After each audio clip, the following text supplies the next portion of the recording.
Hello friends, welcome back to our channel. നമ്മളിന്ന് കാണാൻ പോകുന്നത് വളരെ വ്യത്യസ്തമായൊരു മൂവിയാണ്. വിവാഹശേഷം കുട്ടികൾ വേണ്ട എന്ന് തീരുമാനിച്ചിരിക്കുന്ന ദമ്പതിമാര്. അവരങ്ങനെ തീരുമാനിച്ചതിന്റെ പിന്നിൽ ഒരു വലിയ കാര്യമുണ്ടായിരുന്നു. എന്നാൽ അവരുടെ വീട്ടുകാരും ചുറ്റുമുള്ളവരും അവർക്കൊരു കുട്ടി ഉണ്ടായി കാണാൻ ആഗ്രഹിക്കുന്നു. നിരന്തരമായി കോണ്ട ഉപയോഗിച്ചുകൊണ്ടിരുന്ന അവർക്ക് ഒരു ദിവസം ഒരു 8ന്റെ പണി കിട്ടി. അവർക്ക് എന്താണ് സംഭവിച്ചതെന്നും ആ ഒരു പ്രശ്നത്തെ അവരെങ്ങനെയാണ് സോൾവ് ചെയ്തതെന്നൊക്കെയാണ് ഈ ഒരു മൂവി കാണിക്കുന്നത്. കഥയുടെ തുടക്കത്തിൽ തന്നെ പ്രസാദ് തന്റെ അച്ഛനെ നല്ലൊരു സ്ഥലം കൊണ്ടുപോയി കാണിച്ചിട്ട് പറയുന്നുണ്ട്, ഈ സ്ഥലം നമുക്ക് വാങ്ങാമെന്ന്. കാരണം ഈ സ്ഥലത്ത് ഒരു ഗേറ്റഡ് കമ്മ്യൂണിറ്റി വരാൻ സാധ്യത കൂടുതലാണ്. അതുകൊണ്ട് ഈ സ്ഥലത്തിന്റെ വില കൂടും. നമ്മൾ ഈ ഒരു സ്ഥലം ഇപ്പൊ വാങ്ങിക്കുകയാണെങ്കിൽ നമുക്കും ഇവിടെ നല്ലൊരു വീട് സ്വന്തമാക്കാൻ സാധിക്കും. നമ്മുടെ ലൈഫും നല്ലതായിരിക്കും. എന്നാൽ അവന്റെ അച്ഛൻ ആ ഡിസിഷൻ വേണ്ടെന്നും അത് ശരിയല്ല എന്നും പറഞ്ഞിട്ട് മറ്റൊരു സ്ഥലം കൊണ്ടുപോയി കാണിക്കുന്നു. ആ സ്ഥലം വാങ്ങിക്കുകയാണെങ്കിൽ ഞങ്ങൾ റിട്ടയർഡ് ആയിട്ടുള്ള കുറെ ആൾക്കാർ ഒരുമിച്ച് ചേർന്നായിരിക്കും അത് വാങ്ങിക്കാൻ പോകുന്നത്. അങ്ങനെയാണെങ്കിൽ നമുക്ക് ചുറ്റും വലിയ വലിയ ആൾക്കാരായിരിക്കും ഉണ്ടായിരിക്കുന്നത്. അത് വാങ്ങാമെന്ന് അയാൾ പറയുന്നു. അച്ഛൻ അങ്ങനെ പറഞ്ഞ കാരണം അവനാകട്ടെ പിന്നെ ഒന്നും ചെയ്യാനും പറ്റിയില്ല. അവന്റെ ഡിസിഷനെ തള്ളിക്കളഞ്ഞിട്ട് അവന്റെ അച്ഛൻ ആ സ്ഥലം വാങ്ങി. എന്നാൽ പിന്നീട് കാണിക്കുന്നത് വർഷങ്ങൾക്ക് ശേഷം പ്രസാദ് തന്റെ കൂട്ടുകാരൻ കിഷോറിന്റെ കൂടെയും മറ്റൊരാളുടെ കൂടെ ഇരുന്നിട്ട് സംസാരിക്കുന്നതാണ്. അവരിപ്പോൾ ഇരിക്കുന്നത് പ്രസാദ് വാങ്ങാന്ന് പറഞ്ഞ ആ സ്ഥലത്ത് വന്ന ഫ്ളാറ്റിനുള്ളിലാണ്. ശരിക്കും പ്രസാദിന്റെ മറ്റൊരു കൂട്ടുകാരൻ ഈ സ്ഥലം വാങ്ങുകയും അവനിവിടെ ഒരു ഫ്ളാറ്റ് ലഭിക്കുകയും അവിടെ അവൻ സന്തോഷത്തോടെ ജീവിക്കുകയും ചെയ്യുന്നു. അവന്റെ വാക്ക് കേൾക്കാതെ അവന്റെ അച്ഛൻ വാങ്ങിയ സ്ഥലമാകട്ടെ ഇപ്പൊ വെള്ളം കയറി കിടക്കുന്നു. അന്ന് തന്റെ ഡിസിഷനെ അച്ഛൻ മാനിച്ചിരുന്നെങ്കിൽ താനും ഇതുപോലൊരു നിലയിൽ എത്തിയിരുന്നേനെ എന്ന് പ്രസാദ് പറയുന്നുണ്ട്. അത് കാരണം അവൻ ഇടയ്ക്കിടയ്ക്ക് അച്ഛനുമായിട്ട് അത് പറഞ്ഞ് വഴക്കിടും. പ്രസാദിന്റെ വീട്ടില് അവന്റെ അച്ഛനും അമ്മയും അവന്റെ പാട്ടിയും വൈഫുമായിരുന്നു ഉണ്ടായിരുന്നത്. ഓരോ ദിവസവും ഇങ്ങനെ തനിക്ക് കിട്ടാതെ പോയ സൗഭാഗ്യത്തെ പറ്റി പറഞ്ഞ് വെള്ളമടിച്ചിട്ട് അവൻ വീട്ടിലേക്ക് വരും. എന്നിട്ട് അച്ഛനുമായിട്ട് പലപ്പോഴും വഴക്കിടും. അയാൾ എന്തെങ്കിലും പറയുകയാണെങ്കിൽ അവൻ പുറത്തേക്ക് ഇറക്കി നിർത്തി അയാളെ ദൂരെയുള്ള ഫ്ളാറ്റ് കാണിച്ചു കൊടുക്കും. നിങ്ങളന്ന് ഞാൻ പറയുന്നത് കേട്ടിരുന്നെങ്കിൽ അത് നമ്മുടെ ആയിരുന്നേനെന്ന് പറയും. അതോടെ അവന്റെ അച്ഛൻ വഴക്ക് നിർത്തും. കാരണം അയാൾക്കും അറിയാം അന്ന് താൻ കാണിച്ചത് മണ്ടത്തരമാണെന്ന്. ഇവിടെ പ്രസാദിന്റെയും വൈഫ് ലേഖയുടെയും വിവാഹം കഴിഞ്ഞിട്ട് 2 വർഷമായി. അവളെ രാവിലെ പച്ചക്കറി വാങ്ങാൻ പോകുമ്പോഴും കടയിൽ പോകുമ്പോഴും എല്ലാവരും തന്നെ അവളോട് വിശേഷമൊന്നും ഇല്ലെന്ന് ചോദിച്ചുകൊണ്ടേയിരിക്കും. എന്നാൽ തന്റെ ഹസ്ബൻഡ് കുട്ടികൾ ഇപ്പോൾ വേണ്ടാന്ന് പറഞ്ഞിരിക്കുന്നത് ഞാനും അദ്ദേഹത്തിന്റെ തീരുമാനത്തെ മാനിക്കുന്നു എന്നാണ് അവൾ പറയുന്നത്. എന്നാലും എല്ലാവരും ചിന്തിക്കും ഇവളുടെ ഹസ്ബൻഡ് പ്രസാദ് എന്ത് പറഞ്ഞായിരിക്കും ഇവളെ കൺവിൻസ് ചെയ്ത് വെച്ചിരിക്കുന്നതെന്ന്. പ്രസാദിനെ ലേഖ എന്ന് പറഞ്ഞു കഴിഞ്ഞാൽ ജീവനായിരുന്നു. അവരുടെ രണ്ടുപേരുടെയും പ്രണയവിവാഹമാണ്. കുട്ടികൾ വേണ്ടാന്നുള്ള അവന്റെ തീരുമാനത്തിൽ അവളും കൂടെ ഉണ്ടായിരുന്നു. എന്നാൽ ഇവരുടെ പാർട്ടിയാകട്ടെ എപ്പോഴും ഇവർക്ക് കുട്ടികൾ ഉണ്ടാകാൻ വേണ്ടി പ്രാർത്ഥിച്ചുകൊണ്ടിരിക്കുകയാണ്. ഓരോ ദിവസവും എന്തെങ്കിലുമൊക്കെ നേർച്ച പറഞ്ഞിട്ട് ഇവർക്ക് ഓരോ പ്രസാദം കൊടുക്കും. എന്നാൽ പ്രസാദം കഴിക്കുന്നതിന് മുമ്പ് നമ്മുടെ പ്രസാദ് ചോദിക്കും, നിങ്ങളിപ്പോൾ എന്ത് പ്രാർത്ഥിച്ചാണ് ഈ ഒരു സാധനം തരുന്നതെന്ന്. കുട്ടികൾ ഉണ്ടാകാൻ വേണ്ടി പ്രാർത്ഥിച്ചിട്ടാണ് ഇത് തരുന്നതെങ്കിൽ പ്രസാദും ലേഖയും അത് കഴിക്കില്ല. പ്രസാദ് ഒരു വാഷിംഗ് മെഷീൻ കമ്പനിയിലാണ് വർക്ക് ചെയ്യുന്നത്. പലയിടങ്ങളിലും വാഷിംഗ് മെഷീൻസ് കേടാവുമ്പോൾ ഇവനായിരുന്നു റിപ്പയർ ചെയ്യാൻ പൊയ്ക്കൊണ്ടിരുന്നത്. അവന് വലിയ സാലറി ഒന്നും തന്നെ കിട്ടില്ല. മാത്രമല്ല എപ്പോഴും മാനേജറിന്റെ അടുത്തു നിന്ന് തെറിയും കേൾക്കും. കയ്യിൽ ഒരുപാട് കാശില്ലാത്ത കാരണം പ്രസാദിനും ലേഖയ്ക്കും ഒന്നും കറങ്ങാൻ പോകാൻ പോലും പറ്റില്ലായിരുന്നു. അവൾക്ക് ഊട്ടി പോകണമെന്ന ആഗ്രഹമുണ്ട്. താൻ കുറച്ച് കാശ് സേവ് ചെയ്ത് വെച്ചിട്ട് ഉടനെ തന്നെ നിന്നെ കൂട്ടിക്കൊണ്ടു പോകാമെന്ന് പ്രസാദ് പറയുന്നു. ലേഖയ്ക്ക് തന്റെ ലൈഫിലെ ഒരു പ്രശ്നങ്ങളെ പറ്റിയും അധികം ചിന്തയുണ്ടായിരുന്നില്ല. എന്ത് വന്നാലും അത് പ്രസാദ് നോക്കിക്കോളുമെന്ന് അവൾക്കൊരു വിശ്വാസം ഉണ്ടായിരുന്നു. എപ്പോഴും അവൾ അത് അവനോട് പറയുകയും ചെയ്യും, എന്റെ ഹസ്ബൻഡ് ഉള്ളപ്പോൾ എനിക്ക് എന്തിനാണ് മറ്റു ടെൻഷൻ എന്ന്. അങ്ങനെ അവരുടെ ലൈഫ് ഹാപ്പി ആയിട്ട് മുന്നോട്ട് പോവുകയാണ്. ഒരു ദിവസം പ്രസാദിന് ഒരു വാഷിംഗ് മെഷീൻ കംപ്ലൈന്റ് ആയെന്ന് പറഞ്ഞിട്ട് ഒരിടത്തുനിന്ന് കോള് വരുന്നു. ഇനി ഇത് കംപ്ലൈന്റ് ആവുകയാണെങ്കിൽ നിന്നെ കൊണ്ട് തുണി മുഴുവൻ കല്ലിൽ അലക്കിപ്പിച്ചിട്ടേ വിടൂന്ന് പറഞ്ഞിട്ടാണ് അവിടുത്തെ ഹൗസ് ഓണർ അത് നന്നാക്കിയ ശേഷം അവനെ പറഞ്ഞു വിടുന്നത്. അങ്ങനെ വർക്ക് സ്ട്രെസ് എല്ലാം കാരണം അവൻ രാത്രി കിഷോറിന്റെ കൂടെ ഇരുന്ന് മദ്യപിക്കുകയാണ്. കിഷോറിനകത്ത് 2 മക്കളുണ്ട്. എപ്പോഴും ഇവനുമായിട്ട് വഴക്കാണ്. ഓരോ ദിവസവും വൈകുന്നേരം അവൻ ചെല്ലുമ്പോൾ ചോക്കോബാർ വാങ്ങിച്ചുകൊണ്ട് ചെന്നില്ലെങ്കിൽ അവനിട്ട് നല്ല ഇടി കിട്ടും. എന്നാൽ അതൊക്കെ കേൾക്കുമ്പോൾ പ്രസാദിന് തോന്നുന്നുണ്ട് കുട്ടികൾ വേണ്ടാന്ന് താൻ തീരുമാനിച്ചത് എന്തുകൊണ്ട് നന്നായി എന്ന്. അല്ലെങ്കിൽ തന്റെ അവസ്ഥ ഇതൊക്കെ തന്നെ ആയിരിക്കും. മാത്രമല്ല കിഷോർ പറയുന്നുണ്ട് ആ കുട്ടികളെ പഠിപ്പിക്കാനും മറ്റുമായിട്ട് അവൻ ഒരുപാട് രൂപ ചെലവാകുന്നുണ്ട്. സ്കൂളുകൾ ലക്ഷങ്ങളാണ് ഫീസ് ചോദിക്കുന്നത്. കയ്യിലെ കാശൊന്നും തന്നെ തികയുന്നില്ല. പലപ്പോഴും ഇവന്റെ അടുത്ത് നിന്നും കിഷോർ കടം വാങ്ങാറുണ്ടായിരുന്നു. കൂടാതെ കിഷോർ ഇടയ്ക്ക് പ്രസാദിനോട് പറയുകയും ചെയ്യും, നിന്നെ പോലെ കുട്ടികൾ വേണ്ടാന്ന് തീരുമാനിച്ചാൽ മതിയായിരുന്നു എന്ന്. അങ്ങനെ പ്രസാദ് വീട്ടിലെത്തുമ്പോഴാകട്ടെ ലേഖ പറയുന്നുണ്ട് അവൾക്ക് ജിലേബി കഴിക്കാൻ തോന്നുന്നുവെന്ന്. അവൾക്ക് ജിലേബി ഒരുപാട് ഇഷ്ടമായിരുന്നു. അവൻ അപ്പം തന്നെ കിഷോറിനും കൂട്ടി കടയിൽ വാങ്ങാൻ ചെല്ലുമ്പോൾ ഒരിടത്തും ജിലേബി ഇല്ല. അവസാനം ഒരിടത്ത് ചെല്ലുമ്പോൾ ഒരു വ്യക്തി ഫുള്ള് ജിലേബി വാങ്ങിക്കൊണ്ട് പോകുന്നതാണ് കാണുന്നത്. തന്റെ ഭാര്യയ്ക്ക് വേണ്ടിയിട്ട് അവൻ അതുപോയി അയാളുടെ കയ്യിൽ നിന്നും കുറച്ച് ചോദിച്ചു വാങ്ങിക്കുന്നു. പകരം ക്യാഷും കൊടുക്കുന്നു. നീ ലേഖ ഇത്രയധികം സ്നേഹിക്കുന്നുണ്ടോ എന്ന് കിഷോർ ചോദിക്കുന്നു. അവളെ എനിക്ക് ഒരുപാട് ഇഷ്ടമാണെന്നാണ് പ്രസാദ് പറയുന്നത്. അവൾക്ക് വേണ്ടി അവൻ എന്തും ചെയ്യുമായിരുന്നു. കിഷോർ പ്രസാദിനോട് ചോദിക്കുന്നുണ്ട്, നീ പിന്നെ എന്തുകൊണ്ടാണ് കുട്ടിയെക്കുറിച്ച് ചിന്തിക്കാത്തതെന്ന്. ഒരു കുട്ടിയെക്കുറിച്ച് ചിന്തിക്കുമ്പോൾ അതിന് നമുക്ക് ബെസ്റ്റ് കൊടുക്കണമെന്നൊരു ആഗ്രഹം ഉണ്ടാകും. എന്റെ ഭാര്യ പ്രഗ്നന്റ് ആയി കഴിഞ്ഞാൽ ഞാൻ സാധാരണ ഒരു ഹോസ്പിറ്റലിലേക്ക് അവളെ കൊണ്ടുപോകില്ല. നല്ല ഏതെങ്കിലും ഹോസ്പിറ്റലിലേക്ക് കൊണ്ടുപോകൂ. അവിടെ നല്ലൊരു തുക ചെലവാകും. ഡെലിവറി എല്ലാം കഴിഞ്ഞ് കുഞ്ഞ് വീട്ടിലെത്തി കഴിഞ്ഞു കഴിഞ്ഞാൽ കുഞ്ഞിനുള്ള സാധനങ്ങളും മറ്റും വാങ്ങണം. അതിനും നല്ലൊരു തുക ചെലവാകും. പിന്നെ LKG മുതൽ അങ്ങോട്ട് അവന്റെ വിദ്യാഭ്യാസം നോക്കണമെങ്കിൽ നല്ല സ്കൂളിൽ തന്നെ അവനെ ചേർത്തെങ്കിലേ പറ്റൂ. കാരണം എന്റെ കുട്ടിക്ക് എല്ലാം ബെസ്റ്റ് കൊടുക്കണമെന്നാണ് എന്റെ ആഗ്രഹം. അപ്പൊ അങ്ങനെ പോകുമ്പോൾ അതിനും ഒരുപാട് ചെലവാകും. അവനെ നല്ല ഏതെങ്കിലും പ്രൊഫഷണൽ കോഴ്സിന് ചേർക്കുമ്പോൾ അവിടെ ഒരുപാട് രൂപ ചെലവാകും. അതിനുള്ള കാശൊന്നും തന്നെ എന്റെ കയ്യിലില്ല. അപ്പൊ പിന്നെ ഞാൻ അങ്ങനെ ഒരു കുഞ്ഞിന് ജന്മം നൽകിയിട്ട് അതിനെയും കൂടി ഈ ലോകത്ത് കൊണ്ടുവന്ന് സ്ട്രഗിൾ ചെയ്യിപ്പിക്കുന്നത് ശരിയല്ലല്ലോ. അതുകൊണ്ട് അതുകൊണ്ടാണ് അവൻ കുട്ടികൾ വേണ്ടാന്ന് തീരുമാനിച്ചിരിക്കുന്നത്. ഈ കാര്യങ്ങളെല്ലാം തന്നെ അവൻ ലേഖയോടും പറഞ്ഞ് കൺവിൻസ് ചെയ്തതുകൊണ്ട് അവൾക്കും അവന്റെ ആ ഒരു തീരുമാനത്തിൽ കൂടെ നിൽക്കാനായിരുന്നു ആഗ്രഹം. അങ്ങനെ പ്രസാദിന്റെ ജോലികൾ വീണ്ടും മുന്നോട്ട് പോവുകയാണ്. അവൻ ജോലിയിൽ ഒരുപാട് പ്രഷർ അനുഭവിക്കുന്നുണ്ടായിരുന്നു. അതിനിടയ്ക്ക് അവന്റെ വീട്ടിലാകട്ടെ അവന്റെ പാട്ടി നിർബന്ധിച്ചുകൊണ്ടേയിരിക്കുകയാണ് ഇവർക്ക് കുട്ടികൾ വേണമെന്ന് പറഞ്ഞിട്ട്. പാട്ടിയുടെ നിർബന്ധം കേട്ട് പ്രസാദിന്റെ അച്ഛനാകട്ടെ അവനോടും ഇത് സംസാരിക്കുന്നു. അവൻ തന്റെ അച്ഛനെയും കൂട്ടിക്കൊണ്ട് നേരെ പോകുന്നത് ഒരു ഹോസ്പിറ്റലിലേക്കാണ്. അവിടെ എത്തിയിട്ട് ഡെലിവറിക്കും മറ്റുമായിട്ട് എത്ര രൂപ ചെലവാകുമെന്ന് ചോദിക്കുന്നു. ആ ഹോസ്പിറ്റലില് മൊത്തം ചെലവ് 6.5 ലക്ഷം രൂപയായിരുന്നു. അത് കണ്ട് പ്രസാദിന്റെ അച്ഛൻ ഞെട്ടിത്തരിച്ചു. ഇത് വലിയ ഹോസ്പിറ്റലിലെ കുറച്ചുകൂടി ചെറിയ ഹോസ്പിറ്റലിൽ നമുക്ക് പോകാമെന്ന് പറയുന്നു. അങ്ങനെ അയാളെയും കൂട്ടി അവിടെ ചെല്ലുമ്പോൾ അവര് പറയുന്നത് 3 ലക്ഷം രൂപയാകുമെന്നായിരുന്നു. ഇവിടെയും വലിയ കുറവൊന്നുമില്ലാന്ന് അയാൾക്ക് മനസ്സിലായി. അടുത്തതായിട്ട് അവരൊരു സ്കൂളിലേക്കാണ് പോകുന്നത്. അവിടെ ചെന്ന് ചോദിക്കുമ്പോഴാകട്ടെ ആപ്ലിക്കേഷൻ ഫീ മുതൽ അങ്ങോട്ടുള്ള ലിസ്റ്റാണ് പറയുന്നത്. LKGയിൽ വരെ 3 ലക്ഷം രൂപയാണ്. പിന്നെ tuition fee, school bus fee, books, uniform എന്ന് പറഞ്ഞിട്ട് ഇഷ്ടം പോലെ ക്യാഷ് ആണ് വാങ്ങിക്കുന്നത്. 10-15 ലക്ഷം രൂപയ്ക്ക് മേലെ പോവും അവിടുത്തെ ചെലവുകള്. പിന്നീട് കോളേജിലും കൊണ്ടുപോകുന്നു. അവിടെയും ഫീസും മറ്റിനെ പറ്റിയുള്ള സംസാരം കേട്ടതോടുകൂടി പ്രസാദിന്റെ അച്ഛന് മനസ്സിലായി അവനെടുത്ത തീരുമാനം തന്നെയാണ് നല്ലതെന്ന്. തങ്ങൾ പഠിക്കുന്ന കാലത്ത് ഇത്രയും ചെലവൊന്നുമില്ലായിരുന്നു. പക്ഷെ അതുപോലെയല്ല ഇപ്പോഴത്തെ കാലം. അവസാനം പ്രസാദ് അച്ഛനെയും കൂട്ടി ശവപ്പറമ്പിലേക്കാണ് പോകുന്നത്. അവിടെ പോലും ഒരു ഡെഡ് ബോഡി അടക്കം ചെയ്യണമെങ്കിൽ ഒരുപാട് ക്യാഷ് കൊടുക്കണമായിരുന്നു. മരിച്ചാൽ പോലും ഒരു രക്ഷയില്ലെന്ന് അവന്റെ അച്ഛന് മനസ്സിലായി. അത്രയ്ക്ക് ചെലവുകളാണ് ഇവിടെയുള്ളത്. അയാൾ തിരിച്ച് വീട്ടിലെത്തിയിട്ട് പാട്ടിയോട് പറയുന്നുണ്ട്, നിങ്ങൾ ഇനി ആവശ്യമില്ലാത്ത കാര്യങ്ങളിൽ ഇടപെടാൻ നിൽക്കണ്ട, നിങ്ങൾക്ക് ചെലവിനെ കുറിച്ച് ഒന്നും അറിയില്ല എന്ന്. പക്ഷേ ഞാൻ വീണ്ടും പ്രാർത്ഥിക്കും, എന്തായാലും നിങ്ങൾക്ക് കുട്ടികൾ ഉണ്ടാവുമെന്ന് പാട്ടി പറയുന്നു. എന്നാൽ അവൻ പറയുന്നുണ്ട്, നിങ്ങളുടെ പ്രാർത്ഥന കൊണ്ട് ഒന്നും നടക്കില്ല, നിങ്ങളുടെ കാലമല്ല ഇത്. ഈ സാധനം കണ്ടോ, ഇതാണ് കോണ്ടം, ഇതുപയോഗിച്ച് കഴിഞ്ഞാൽ കുട്ടികൾ ഉണ്ടാകില്ല. അത് കേട്ടതോടെ അവന്റെ പാട്ടിക്ക് ദേഷ്യം വരുന്നു. അവരെങ്ങനെ ആർഗ്യതുകൊണ്ട് നിൽക്കുന്ന സമയത്താകട്ടെ ലേഖ അവനോട് വന്ന് പറയുന്നുണ്ട് താൻ പ്രഗ്നന്റ് ആണെന്ന്. അത് കേട്ട് അവൻ ഞെട്ടിത്തരിച്ചിരിക്കുകയാണ്. കാരണം അവർ കറക്റ്റായിട്ട് കോണ്ടം ഉപയോഗിക്കുന്നുണ്ടായിരുന്നു. പക്ഷെ പിന്നെ എങ്ങനെ പ്രഗ്നന്റ് ആയി? പക്ഷെ ആ സന്തോഷ വാർത്ത പാട്ടി എല്ലാവരോടും പറഞ്ഞ് ആകെ ആഘോഷമാക്കി. ആ കൂട്ടത്തില് ആകെ വിഷമമുണ്ടായിരുന്നത് പ്രസാദിനായിരുന്നു. ലേഖയ്ക്കും എന്തായാലും പ്രഗ്നന്റ് ആയില്ലേ, ഇനിയിപ്പം ഞാൻ ഇതുമായിട്ട് കണ്ടിന്യൂ ചെയ്യാം എന്നൊരു മൈൻഡായിരുന്നു. രാത്രിയിൽ ഉറങ്ങാൻ നേരത്ത് അവനാകട്ടെ ലേഖയോട് പറയുന്നുണ്ട്, ഞാൻ പറഞ്ഞ കാര്യങ്ങളൊക്കെ നിനക്ക് ഓർമ്മയില്ലേന്ന്. നമ്മുടെ കുട്ടിയെ പഠിപ്പിച്ച് വലിയൊരാളാക്കണമെങ്കിൽ 1 കോടി രൂപയെങ്കിലും നമ്മുടെ കയ്യിൽ വേണം. എന്നാൽ അവള് പറയുന്നുണ്ട്, താനിപ്പോൾ അതൊന്നും ആലോചിക്കുന്നില്ല, എന്റെ ഹസ്ബൻഡ് ഉണ്ടല്ലോ, എന്റെ ഹസ്ബൻഡ് എല്ലാം നോക്കിക്കോളുമെന്ന്. അവളെ സംബന്ധിച്ച് അങ്ങനെ ഒരു ടെൻഷനും അവളുടെ മനസ്സിലുണ്ടായിരുന്നില്ല. എന്നാൽ പ്രസാദിന്റെ മനസ്സിൽ ചെലവുകളെ കുറിച്ചുള്ള ടെൻഷനായിരുന്നു മുഴുവൻ ടൈമും. താൻ ഉപയോഗിച്ച കോണ്ടം ഫെയിൽ ആയതുകൊണ്ടല്ലേ തന്റെ വൈഫ് പ്രഗ്നന്റ് ആയത്. അതുകൊണ്ട് പ്രസാദിന്റെ തലയിൽ ഒരു ഐഡിയ തോന്നുന്നു, ആ കമ്പനിക്കെതിരെ കേസ് നടത്തുക, കോമ്പൻസേഷൻ തുക വാങ്ങുക. എങ്കിൽ അതുകൊണ്ട് തന്റെ കുട്ടിയുടെ കാര്യങ്ങളെല്ലാം നടത്താൻ പറ്റും. അവൻ കിഷോറിന്റെ അടുത്ത് പോയി കാര്യങ്ങൾ സംസാരിക്കുന്നു. എൻജോയ് എന്നായിരുന്നു ആ കോണ്ടത്തിന്റെ പേര്. അവർക്കെതിരെ കേസ് കൊടുക്കാൻ ആവശ്യപ്പെട്ടു. അങ്ങനെ കിഷോർ അവൻ പറഞ്ഞ പ്രകാരം കേസ് കൊടുക്കുകയും ആ ലീഗൽ നോട്ടീസ് നേരെ കോണ്ടം കമ്പനിയുടെ മാനേജറുടെ അടുത്ത് എത്തുകയും ചെയ്യുന്നു. അയാളാകട്ടെ ആ ഇഷ്യൂ സോൾവ് ചെയ്യാൻ വേണ്ടിയിട്ട് അവിടുത്തെ ലീഗൽ ടീമിന്റെ കയ്യിലാണ് കൊടുക്കുന്നത്. അങ്ങനെ അവിടുത്തെ ലീഗൽ ടീമിൽ നിന്നും ഒരു വക്കീലാകട്ടെ ഈ കേസ് വാദിക്കാൻ കോടതിയിലെത്തി. നമ്മുടെ പ്രസാദിന്റെ വക്കീല് കിഷോർ തന്നെയായിരുന്നു. കോടതിയിൽ വാദം ആരംഭിച്ചു. ഇവരുടെ കമ്പനിയുടെ പ്രോഡക്റ്റ് ഫെയിലായി എന്ന് പറയുന്നു. അതിന് എന്ത് തെളിവാണുള്ളതെന്നൊക്കെ തിരിച്ച് എതിർഭാഗം വക്കീല് ചോദിക്കുന്നു. എന്നാൽ കിഷോറിന് വലിയ കേസൊന്നും എടുത്ത് പരിചയമില്ലായിരുന്നു. അവൻ ഈ ഒരു ഫീൽഡിൽ ന്യൂ ആണ്. അതുകൊണ്ട് കൂടുതൽ കാര്യങ്ങളും സംസാരിക്കുന്നത് പ്രസാദായിരുന്നു. എതിർഭാഗം വക്കീല് ആദ്യം ചോദിക്കുന്നത്, ഇവിടെ ഒരുപാട് കോണ്ടം കമ്പനീസ് ഉണ്ടായിട്ട് നിങ്ങൾ എന്തുകൊണ്ടാണ് ഞങ്ങളുടെ കോണ്ടം മാത്രം തെരഞ്ഞെടുത്തതെന്ന്. കുറെ നേരം ആലോചിച്ചിട്ട് പ്രസാദ് പറയുന്നുണ്ട്,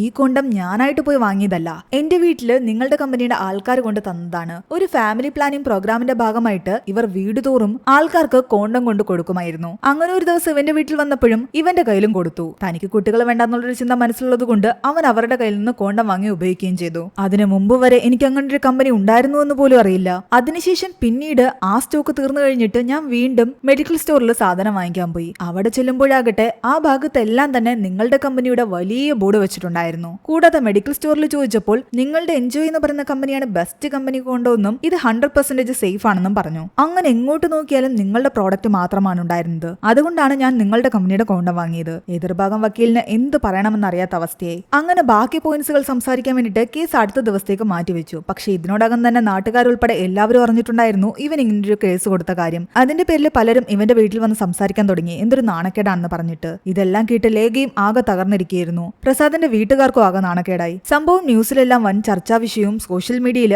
ആകെ ചർച്ചയും ആകുകയും ചെയ്തു. ഇതെല്ലാം കൊണ്ടുതന്നെ ലേഖയാകട്ടെ പ്രസാദിൽ നിന്നും അകലാൻ തുടങ്ങി. ഹോസ്പിറ്റലിലെ ചെക്കപ്പിനും മറ്റും അവനെ കൂടെ കൂട്ടാതെ അവന്റെ അച്ഛനെയും കൂട്ടിയാണ് അവൾ പോയിക്കൊണ്ടിരുന്നത്. അവൻ കൂടെ ചെല്ലാമെന്ന് പറഞ്ഞിട്ടും അവൾ സമ്മതിക്കുന്നില്ല. അവനോട് ഈ കേസ് തിരിച്ചു വാങ്ങാനാണ് അവൾ പറയുന്നത്. എന്നാൽ അവൻ അത് കേൾക്കുന്നുമില്ല. അങ്ങനെ അടുത്ത ദിവസത്തെ ഹിയറിംഗിന് എതിർഭാഗം വക്കീൽ ഇവനോട് ചോദിക്കുന്ന ചോദ്യം, നിങ്ങൾ ഞങ്ങളുടെ പ്രോഡക്റ്റ് ഉപയോഗിച്ച് ഫെയിലായി എന്നല്ലേ പറഞ്ഞത്? ഞങ്ങളുടെ പ്രോഡക്റ്റ് തന്നെയാണ് നിങ്ങൾ ഉപയോഗിച്ചതെന്നും അത് വാങ്ങിയെന്നുള്ളതിന് എന്ത് തെളിവാണുള്ളതെന്ന്. കുറച്ചു നേരം പ്രസാദ് ആലോചിക്കുന്നു. അപ്പോഴാണ് അവന്റെ ഒരു കാര്യം ഓർമ്മ വന്നത്. ഇവരുടെ കമ്പനിയുടെ ആൾക്കാർ വീണ്ടും ഇവന്റെ വീട്ടിൽ വന്നിട്ടുണ്ടായിരുന്നു. ഇവരുടെ പ്രോഡക്റ്റ് വിൽക്കുന്നതിന്റെ ഇവന്റെ ക്യാമ്പയിന്റെ ഭാഗമായിട്ട് പലരുടെ കൂടെ നിന്ന് ഫോട്ടോ എടുത്തിട്ടുണ്ടായിരുന്നു. അങ്ങനെ ഇവന്റെ കൂടെ നിന്ന് ഫോട്ടോ എടുത്തു. ആ ഫോട്ടോ അവന്റെ കയ്യിലുണ്ട്. അത് തെളിവായിട്ട് അവൻ കാണിക്കുന്നു. മാത്രമല്ല ഇവരുടെ കയ്യിൽ നിന്ന് ഒരുപാട് തവണ താൻ സാധനം വാങ്ങിയത് കൊണ്ട് 25% ഡിസ്കൗണ്ട് പോലും ഇവരുടെ കമ്പനിയുടെ ആൾക്കാർ തന്നു എന്നാണ് അവൻ പറയുന്നത്. അതോടെ എതിർഭാഗം വക്കീലിന് പിന്നെ ഒന്നും പറയാൻ പറ്റിയില്ല. അങ്ങനെ കേസ് വീണ്ടും അടുത്ത ദിവസത്തേക്ക് മാറ്റി. ദിവസങ്ങൾ പോകും തോറും ലേഖ പ്രസാദിനോട് ഒട്ടും തന്നെ മിണ്ടാതെയായി. ന്യൂസിലെല്ലാം തന്നെ ഇത് തന്നെയായിരുന്നു ചർച്ച. ഒടുവില് അടുത്ത ദിവസം ഹോസ്പിറ്റലിൽ പോകാൻ നേരത്ത് അവൻ ലേഖയോട് പറയുന്നുണ്ട്, ഞാൻ നിന്നെ കൂട്ടിക്കൊണ്ടു പോകാമെന്ന്. അവന്റെ അച്ഛൻ അവളോട് പറയുന്നുണ്ട്, മോൾ അവന്റെ കൂടെ പോകാൻ. അങ്ങനെ ദേഷ്യമൊക്കെ മറന്നിട്ട് ലേഖ അവന്റെ കൂടെ പോകാൻ വേണ്ടി കയറി. പക്ഷെ കറക്റ്റ് ആ സമയത്ത് കിഷോർ വന്ന് അവനോട് പറയുന്നുണ്ട്, ഇന്ന് ഹിയറിംഗ് ഉണ്ട്, നീ ആ കാര്യം മറന്നുപോയോ എന്ന്. അതോടെ പിന്നെ അവന് ലേഖയുടെ കൂടെ പോകാൻ പറ്റുന്നില്ല. ഈ സംഭവം കേട്ട് ലേഖ ആകെ ദേഷ്യപ്പെട്ട് അവന്റെ അച്ഛന്റെ കൂടെ തന്നെ പോകുന്നു. അവളുടെ കൂടെ ഹോസ്പിറ്റലിൽ ചെക്കപ്പിന് വരേണ്ട സ്ഥാനത്ത് അവൻ കേസ് വാദിക്കാൻ പോയത് കാരണം അവൾക്ക് അവനോടുള്ള ദേഷ്യം കൂടി വന്നു. ഇത്തവണ എതിർഭാഗം വക്കീല് വാദിക്കുന്നത് ഇതായിരുന്നു, ഒരു തരത്തിലുള്ള കോണ്ടവും 100% പ്രൊട്ടക്ഷൻ കൊടുക്കുന്നില്ല. അത് എല്ലാം തന്നെ ഡിസ്ക്ലൈമറിൽ എഴുതിയിട്ടുണ്ട്. അത് വായിച്ചു നോക്കിയിട്ട് വേണം എല്ലാവരും ഇത് ഉപയോഗിക്കാൻ. അതുകൊണ്ട് ഈ ഒരു കേസ് നിലനിൽക്കുകയില്ല. കാരണം ഒരുപാട് പ്രോഡക്റ്റില് ഏതെങ്കിലും ഒന്ന് ഫെയിൽ ആകാം, ഒന്നും 100% വർക്കാവില്ല എന്നിട്ട് എഴുതിയിട്ടുണ്ട്. അത് മുഴുവനായിട്ട് വായിച്ചു കേൾപ്പിക്കാൻ പ്രസാദ് ആവശ്യപ്പെടുന്നു. ലോയർ അത് മുഴുവനായിട്ട് വായിച്ചു കേൾപ്പിക്കുന്നു. അത് ഇംഗ്ലീഷിലായിരുന്നു ഉണ്ടായിരുന്നത്. അത് കേട്ട് പ്രസാദ് പറയുന്നുണ്ട്, നിങ്ങൾ നിങ്ങളുടെ കമ്പനിയുടെ പേരും അതിന്റെ ഫോട്ടോയും ഒക്കെ വലിയ രീതിയിൽ കൊടുക്കുന്നു. എന്നാൽ ഇത്തരം സംഭവങ്ങൾ വളരെ ചെറിയ അക്ഷരത്തിൽ എഴുതിയിരിക്കുന്നു. അത് നമ്മുടെ നാട്ടിലെ ലോക്കൽസിന് ഉപയോഗിക്കാൻ വേണ്ടിയുള്ള സാധനങ്ങളിൽ ഇംഗ്ലീഷ് എന്തിനാണ് എഴുതിയിരിക്കുന്നത്?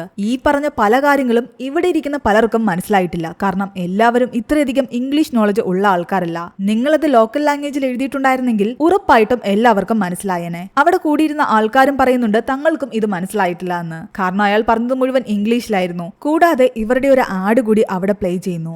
ആഡിൽ ഇവരുടെ കോണ്ട ഉപയോഗിക്കുന്ന കാര്യങ്ങളെ പറ്റി പറയുന്നുണ്ട്. പക്ഷെ അവസാനം അത് 100% പ്രൊട്ടക്ഷൻ തരുന്നില്ല എന്ന് പറയുന്നത് വളരെ സ്പീഡിലായിരുന്നു പറഞ്ഞു പോകുന്നത്. ജഡ്ജിക്ക് പോലും അത് ക്ലിയർ ആയില്ല. അത് തീർച്ചയായും കമ്പനിയുടെ ഭാഗത്തുനിന്നുള്ള തെറ്റ് തന്നെയാണെന്ന് ജഡ്ജിയും പറയുന്നു. ഇത്രയും സ്പീഡിൽ ഒരിക്കലും പറഞ്ഞു പോകാൻ പാടില്ല. ഇതും പോരാതെ പ്രസാദ് ഒരു പോയിന്റ് കൂടി പറയുന്നുണ്ട്, നമ്മൾ നല്ലൊരു മൂഡിലേക്ക് വരുമ്പോൾ പെട്ടെന്ന് നമ്മൾ കോണ്ട എടുത്ത് ഉപയോഗിക്കാൻ നോക്കുവോ, അതിനകത്തിരിക്കുന്ന ചെറിയ പേപ്പറൊക്കെ എടുത്തിട്ട് അതിൽ എഴുതിയിരിക്കുന്നത് എന്താണെന്ന് വായിച്ചു നോക്കിയ ശേഷം ഉപയോഗിക്കാൻ നോക്കൂ. ആ ഒരു മൊമെന്റില് നമ്മൾ പെട്ടെന്ന് അത് യൂസ് ചെയ്യാനല്ലേ നോക്കൂ. അവൻ പറയുന്ന കാര്യങ്ങളിൽ ഓരോ പോയിന്റ് ഉണ്ടെന്ന് എല്ലാവർക്കും മനസ്സിലായി. എതിർഭാഗം വക്കീലിന് അടുത്ത എന്ത് പോയിന്റ് പറയണമെന്ന് അറിയാത്തൊരവസ്ഥയായി. അങ്ങനെ കേസ് വീണ്ടും അടുത്ത ഹിയറിംഗിന് മാറ്റിവെച്ചു.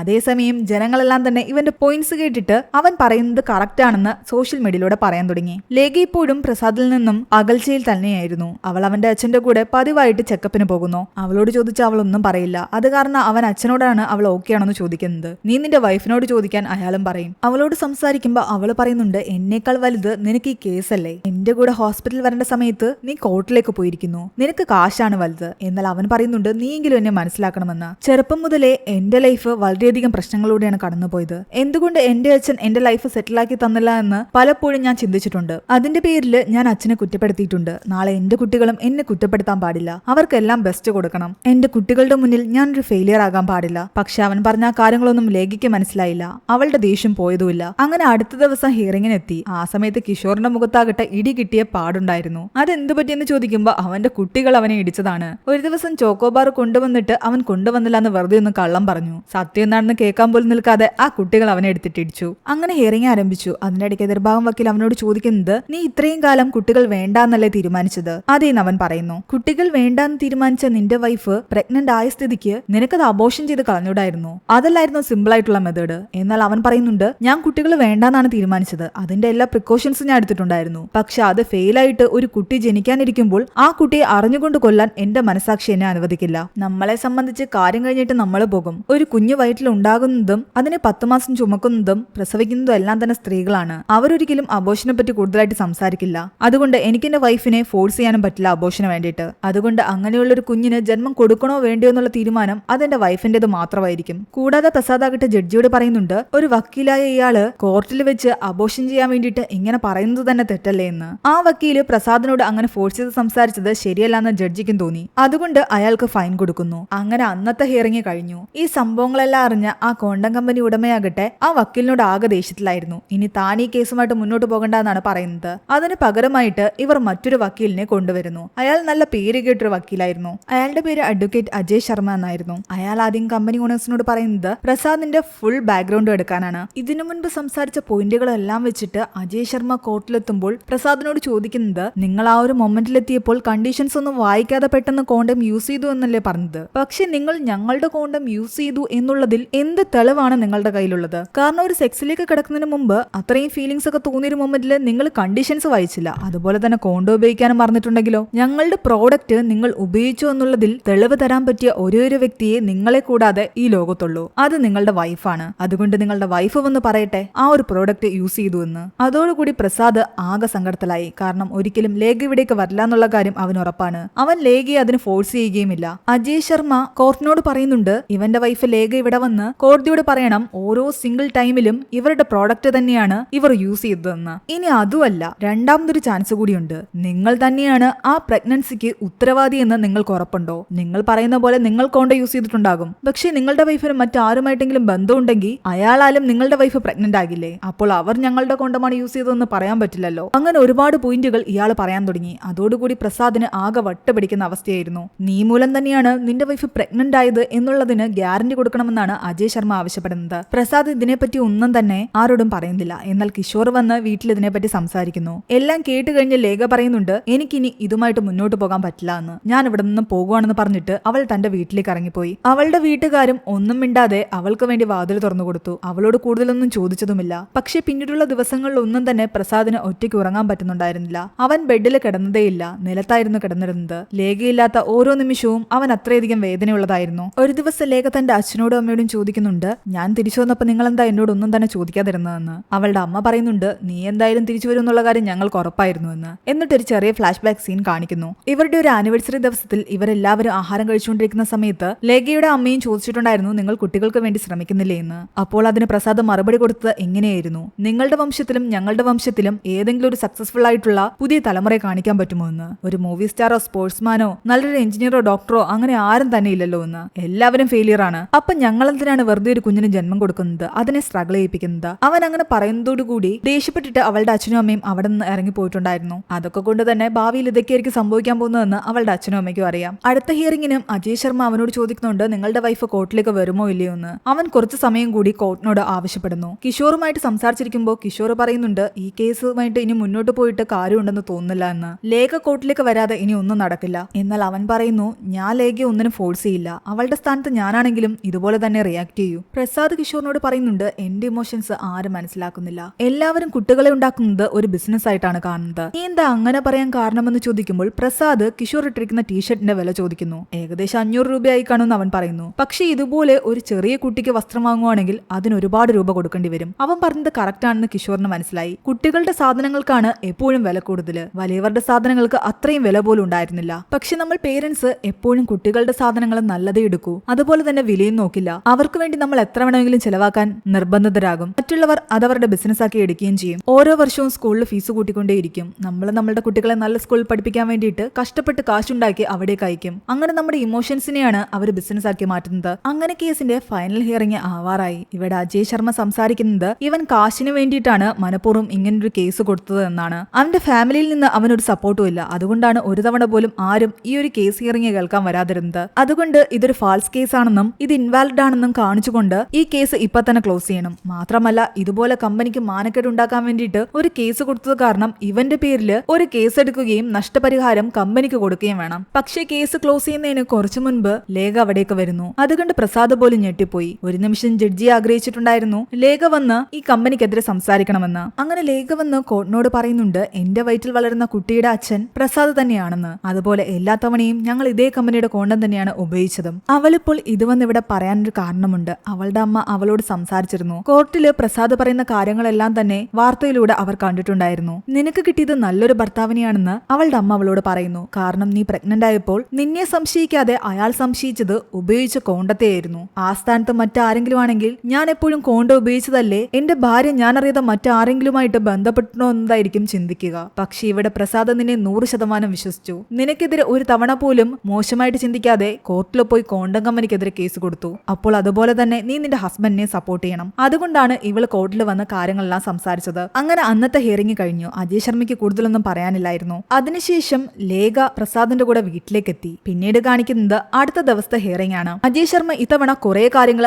ആലോചിച്ചുകൊണ്ടാണ് വന്നിരിക്കുന്നത്. അയാൾ കോർട്ടിൽ പറയുന്നത് എങ്ങനെയായിരുന്നു, കോമ്പൻസേഷൻ കൊടുക്കണമെന്ന് പറയുന്നത് ശരിയാണ്, പക്ഷെ അത് ഇത്രയും വലിയ തുക വേണമെന്ന് എന്തുകൊണ്ടാണ് ഇയാൾ നിർബന്ധിക്കുന്നത്? 1 കോടി രൂപയുടെ ആവശ്യം എന്താണ്? 1-2 ലക്ഷമൊക്കെ കൊടുക്കാം. പക്ഷെ ഇയാളുടെ ആഗ്രഹങ്ങൾ വലുതാണ്. ഇയാൾ ഇങ്ങനെ കമ്പനിക്കെതിരെ കേസ് കൊടുത്ത് വെറുതെ കാശുണ്ടാക്കാൻ ശ്രമിക്കുകയാണ്. നിങ്ങളുടെ കുട്ടിയെ പഠിപ്പിക്കാൻ വേണ്ടിയിട്ട് നിങ്ങൾക്ക് ഗവൺമെന്റ് കോളേജിൽ ചേർക്കാം. നിങ്ങളുടെ വൈഫിന്റെ പ്രസവം ഗവൺമെന്റ് ഹോസ്പിറ്റലിൽ നടത്താം. വലിയ വലിയ കോളേജുകളിൽ കുട്ടികളെ അയക്കണമെന്ന് എന്തിനാണ് നിങ്ങൾ വാശി പിടിക്കുന്നത്? ഇവിടെ വേറെ ഒരുപാട് സൗകര്യങ്ങളില്ലേ? അങ്ങനെ ചെറിയ സൗകര്യങ്ങളിൽ നിങ്ങൾക്ക് ജീവിച്ചുകൂടെ? എന്നാൽ പ്രസാദ് തിരിച്ചു ചോദിക്കുന്നത്, നിങ്ങൾ നിങ്ങളുടെ കുട്ടിയെ ഏത് സ്കൂളിലാണ് പഠിപ്പിക്കുന്നതെന്നാണ്. അയാൾ വലിയ സ്കൂളിലായിരുന്നു പഠിപ്പിക്കുന്നത്. നിങ്ങളുടെ അച്ഛൻ എന്തായിരുന്നു ജോലി എന്ന് ചോദിക്കുമ്പോൾ അയാൾ പറയുന്നുണ്ട്, എന്റെ അച്ഛൻ ഫാർമർ ആണെന്ന്. പക്ഷേ നിങ്ങൾ വക്കീലായില്ലേ? നിങ്ങളുടെ അച്ഛൻ ഒരിക്കലും ചിന്തിച്ചില്ലല്ലോ അവരുടെ കഴിവിനൊത്ത് മാത്രം അവരുടെ മക്കളെ പഠിപ്പിച്ചാൽ മതിയെന്ന്. പക്ഷെ അയാൾ അങ്ങനെ ചെയ്യാതെ നിങ്ങൾക്ക് ബെസ്റ്റ് തന്നതുകൊണ്ടാണ് നിങ്ങൾ ഇവിടെ വന്ന് നിന്ന് വാദിക്കുന്നത്. അതുകൊണ്ടാണ് നിങ്ങളൊരു വക്കീലായതും. അതുപോലെ ഞാനും ആഗ്രഹിക്കും, എനിക്ക് കാശില്ലെങ്കിലും എന്റെ കുട്ടികളെ നല്ല രീതിയിൽ പഠിപ്പിക്കണമെന്നും ഒരു കുറവും വരുത്തരുതെന്നും. ഒരാളുടെ ജീവിത ചുറ്റുപാട് കണ്ടിട്ട്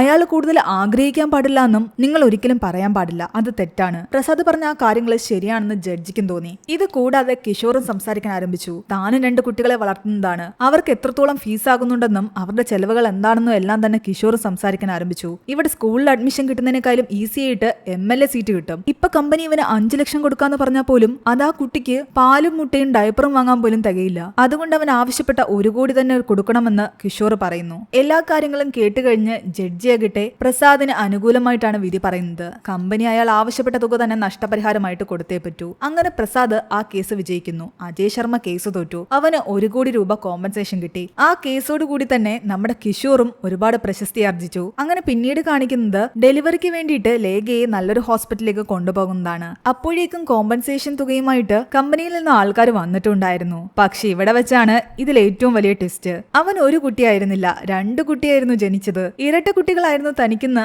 അവൻ അറിഞ്ഞിട്ടുണ്ടായിരുന്നില്ല. നീ എന്താ ഇത് എന്നോട് പറയാതിരുന്നതെന്ന് ലേഖയോട് ചോദിക്കുമ്പോൾ അവള് പറയുന്നുണ്ട്, ഒരു തവണയെങ്കിലും എന്റെ കൂടെ ഹോസ്പിറ്റലിൽ ചെക്കപ്പിന് വന്നിരുന്നെങ്കിൽ നിനക്ക് അറിയാമായിരുന്നേനെ. അച്ഛനോട് ഞാൻ തന്നെയാ പറഞ്ഞത് ഇത് സർപ്രൈസ് ആയിട്ടിരിക്കട്ടെ, ആരോടും പറയണ്ട എന്ന്. അല്ലെങ്കിൽ നീ 2 കുട്ടികൾക്കുള്ള കാശ് അവരുടെ കയ്യിൽ നിന്ന് വാങ്ങിയേനെ. പിന്നെ വാങ്ങാതെ ഞാനെന്ത് ചെയ്യണം? ഇതിപ്പോൾ 1 കുട്ടിയുടെ കാശിന് ഞാൻ 2 കുട്ടികളെ പഠിപ്പിക്കണ്ടേ എന്നാണ് അവൻ പറയുന്നത്. അങ്ങനെ ഈ 2 കുട്ടികളെയും കൊണ്ട് അവൻ വീട്ടിലെത്തി. അതിനുവേണ്ട സാധനങ്ങളും വാങ്ങി. അതിന്റെ ഇടയ്ക്ക് അവന്റെ പാട്ടി പറയുന്നുണ്ട്, ഇത് 2 ആൺകുട്ടികളല്ലേ, ഇനി നിങ്ങളൊരു പെൺകുട്ടിക്ക് വേണ്ടി കൂടി ശ്രമിക്കണമെന്ന്. അത് കേട്ട് പ്രസാദ് വായിൽ വന്ന എന്തൊക്കെയോ അവരെ പറയുന്നു. അവരുടെ കയ്യിലിരുന്ന പ്രസാദവും അവൻ കഴിച്ചില്ല. കാരണം അവരെന്തായിരിക്കും പ്രാർത്ഥിച്ചുണ്ടാവുക എന്ന് അവൻ അറിയാമായിരുന്നു. അവൻ അങ്ങനെയൊക്കെ പറഞ്ഞ ദേഷ്യത്തില് അവര് നേരെ പോകുന്നത് പ്രസാദിന്റെ റൂമിലേക്കാണ്. അവിടെ കട്ടിലിന്റെ അടിയിൽ വെച്ചിരുന്ന കോണ്ടം പാക്കറ്റ് എടുത്തിട്ട് അതിലും മുഴുവൻ പിന്നുകൊണ്ട് കുത്തുന്നു. ഉറപ്പായിട്ടും അവൻ ആ കോണ്ടം ഉപയോഗിച്ച ഫെയിൽ ആവുകയും ലേഖ വീണ്ടും പ്രഗ്നന്റ് ആവുകയും ചെയ്യും. ചിലപ്പോൾ ഇതിനു മുൻപും ഇവർ ഇങ്ങനെ ചെയ്തിട്ടുണ്ടാകാം. അതുകൊണ്ടായിരിക്കാം ലേഖ പ്രഗ്നന്റ് ആയത്. അങ്ങനെയൊന്നും മൂവിയിൽ പറയുന്നില്ലെങ്കിലും ചില കാരണങ്ങൾ കൊണ്ട് നമുക്ക് അങ്ങനെയും ചിന്തിക്കാം. എന്തായാലും ഈ ഒരു കഥ